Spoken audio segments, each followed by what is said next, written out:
At the end, she's like, "Way to go, Paula!" Or whatever, "Way to go, Carla," whatever her name is.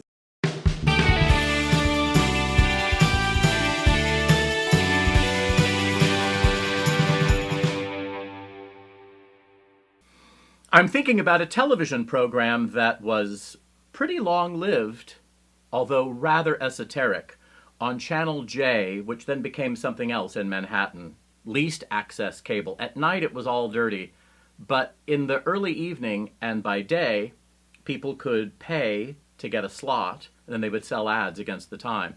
This is what happened with the Hedda Lettuce show. There was a hysterical show. It was a half hour. People who worked on the show have gone on to great success. But the show was always a little down and dirty, so Hedda and her assistant, Freda Poinsettia, and her cousin Bib Lettuce, and her mother-in-law, I can't remember her name, but it was hyphenated, Iceberg Lettuce. She was from Long Island.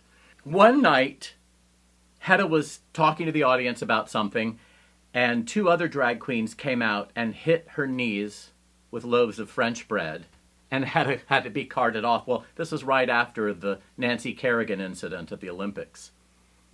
In some ways, I think that's the perfect send-up of it, not to minimize the violence and not to minimize career trajectories and how they can kind of collapse. And not everyone who works for least access cable channel makes it in Hollywood, and not everyone who makes it to the Olympics ends up medaling the way they intended to.